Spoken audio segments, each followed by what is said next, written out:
I'm Bob Millet, and I'm the author of the book, The Atoning One. Could I tell you a story? Yeah, please. When I was in a stake presidency in Florida, the stake president handed me a letter he'd received from one of the members of our stake, a sister, probably then about her late 30s. And I knew her well. I'd been her bishop.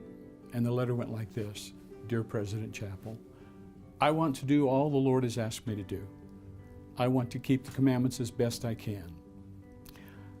I just have one question. How? She said, below is a list of things I've been asked to do in the last year. And it was a pretty staggering list. He turned to me and he said, Bob, does that touch your heart as much as it does mine? I said, it does. He said, good, I want you to deal with it.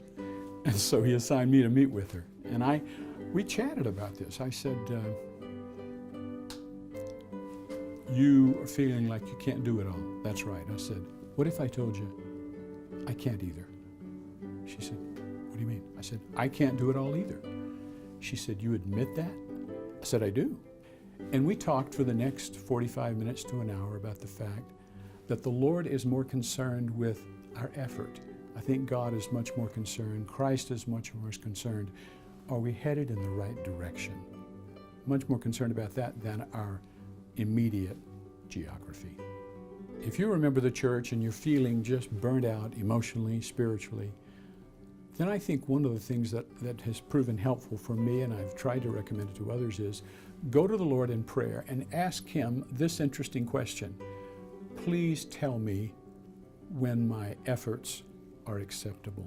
Please tell me when my offering, as paltry as it is, are acceptable. That to me has brought so many occasions where the Lord just kind of whispers, you're doing fine, you're doing fine. I think if we can help the members of the church realize they don't need to save themselves. And I think if we can just reach the point where we begin to feel within ourselves, I'm doing what I can, I think that's about all I can do right now. And each one of us, that differs with each one of us. We have super moms and super dads that can do things that most of us just kind of roll our eyes and say, I could never be like that. And I think the Lord says, I don't want you to be like that. I want you to be you. Just do the best you can. That's all I can ask of you.